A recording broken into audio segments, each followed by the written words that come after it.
Maaga kaming namalengke ni Mau ng mga lulutuin dahil may set na naman kaming magkakaibigan. Madami kasing hindi nakapunta nung last na nag-set kami, kaya dito na nga lang sa bahay uli para sa ikagiginhawa ng lahat. Nag-chat din ako sa group chat namin na kung sino yung mga available na pwede nang pumunta sa bahay para tulungan kami sa pagluluto. Dahil hindi ako 100% na makakatulong sa kanila dahil meron akong napakakulit na Bluetooth. Early dinner ang usapan namin at plano nga namin na dapat 5 o'clock pa lang ng hapon dapat nagsisimula na kaming kumain para mas magtagal sana ang bonding namin. Ang bilis lang kasi ng oras.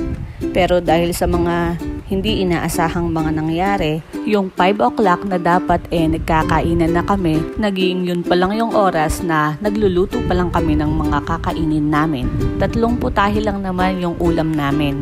Meron kaming inihaw na liempo, inihaw na tilapia, at saka para meron kaming sabaw, yung hipon na binili namin, sinigang na lang ang ginawang luto ni Joben at ni Repa. Dalawa silang nagluto sa sinigang na hipon. Inumpisahan ni Joben at tinapos naman ni Repa, habang si kapatid busy sa pagpapaypay ng tilapia. 6 pa lang kaming nandito sa bahay, wala pa rin yung iba. Pero hindi pa rin talaga kami makukumpleto dahil wala yung dalawa. At dahil gumagabi na, meron na rin naman kaming naluto. Kaya una ko nang pinakain si Blue at saka si Gray. At konting oras na nga lang ay matatapos na sila. Kaya naman si Apeng, nire-ready na rin ang pampaganda ng harapan mamaya. At ilang minuto pa nga ang lumipas, ayan na, nakaready na ang aming lamesa. At syempre, bago kami kumain, hindi muna mawawala ang pagkuha ng video at picture kasama ng aming mga plus sa buhay. Dahil sa aming mga magkakaibigan, halos kalahati ata ng bilang namin ay meron ng mga pamilya. At sa mga oras nga na yan, nagsisimula na kaming kumain ng aming mga niluto. Noon, nahihirapan na rin naman kaming magpaalam sa mga magulang namin kapag may set, lalo na kapag lalabas pa kami ng bayan namin. Pero ngayon na ang iba sa amin meron ng mga asawa at anak, na-realize namin na parang mas mahirap magpaalam sa asawa kaysa sa magulang. Pero may technique naman para payagan ka. Ang kailangan mong gawin, isama mo din sila para maging kampante yung pakiramdam nila. At para na din ma-observe nila kung anong mga klase yung mga kaibigan mo. At para hindi sila nag-iisip ng kung ano-ano. Lahat nga pala kami dito ay nakatapos na ng pag-aaral. At lahat din ay meron ng magagandang trabaho. Bukod tanging ako lang ang hands-on mom sa aming lahat. Meron kaming teacher, police, seaman, OFW, at banker. Kung dati pagka magkakayayaan kaming mag-food trip, pumupunta lang kami sa bayan at bumibili kami ng mga ihaw-ihaw at street foods.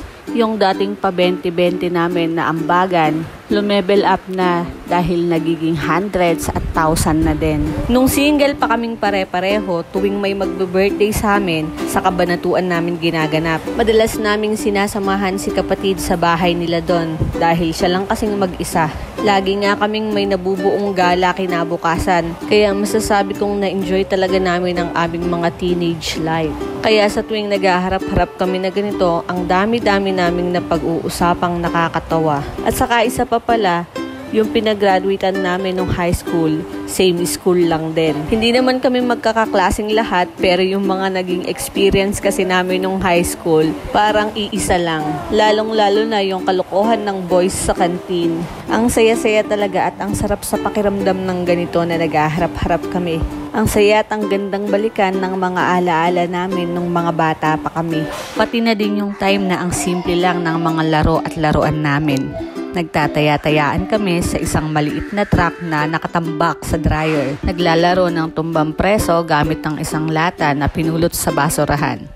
Paramihan ng tansan at mga balat ng candy para may magamit sa larong sipa. At syempre, kumpletong-kumpleto ang pagkabata namin dahil nagbabahay-bahayan, luto-lutuan at pati na din ang teacher-teacheran. At maghihiwa-hiwalay lang kami sa larong tagu-taguan kapag nag-agaw na ang dilim at liwanag. Kawawa nga yung taya dahil pagbilang ng 10, nakauwi na kami sa kanya-kanyang bahay. Nagiging topic din namin yung mga naging ugali namin at pagiging isip bata noon. Tinatawanan na lang namin ngayon. Dahil sa magkakaibigan talaga, hindi pwedeng mawala ang pinakatamad, pinakamasipag, joker, at ang walang pang-ambag. Boring ang friendship nyo kung lahat kayo perfect.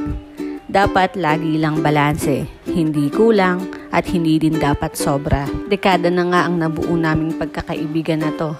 Nakita na din namin kung paano malasing at mabroken ang iba. At dahil nga lahat kami ay laking Sunday school, alam na alam namin ang verse ng Kawikaan 17:17. Ang kaibigan ay nagmamahal sa lahat ng panahon at sa oras ng kagipitay, kapatid na tumutulong. I-reveal sa iyo ng panahon at pagkakataon kung sino-sino lang ang totoo mong kaibigan.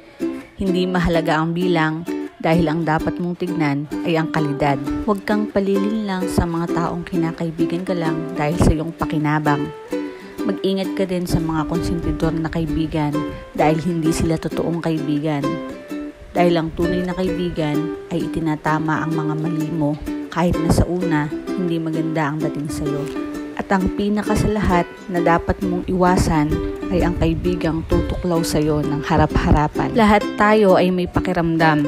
Nararamdaman naman natin at nakikita kung paano tayo itrato ng sinasabi nating kaibigan, di ba? Huwag tayong maging manhid, bulag at konsentidor kapag may mga red flags na tayong nakikita. Dahil ang tunay na kaibigan ay naaasahan, na pagkakatiwalaan at pumapalakpak sa pinakamaliit hanggang sa pinakamalaking tagumpay ng buhay mo.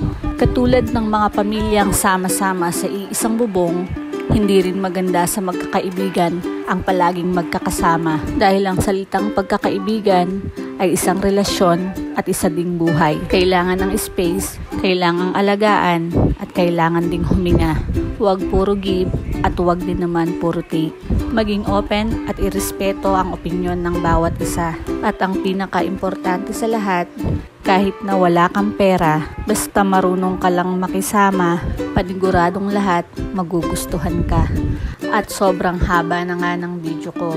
Hindi ko na rin alam kung ano pang sasabihin ko. Pero kung nakarating ka na sa part ng video ko na to, gusto ko lang magpasalamat sa'yo at sabihin na na-appreciate ko ang panonood mo. At buti na lang din, bago pa matapos ang set namin na to, nakahabol din sa wakas ang hinihintay naming Tommy. Meron kasi kaming balak gawin. Kahit na hindi pa rin kami 100% na kumpleto at may ilang kulang pa rin sa grupo namin, gagawin pa rin namin. Dekada na nga ang pagkakaibigang ito at simula pa noon kapag nagsasama-sama kami, mahilig talaga kaming mag-picture-picture. At kanina nga habang nagkwekwentuhan kami, may bigla na lang kaming nakitang picture na gusto naming gayahin. 10 taon nang nakakalipas. Kaya bago kami maghiwa-hiwalay dahil gumagabi na rin, for the pwesto na kaming lahat. At dito ko na din tatapusin ang video ko na to. Maraming salamat sa panonood. Next time ulit. Bye for now.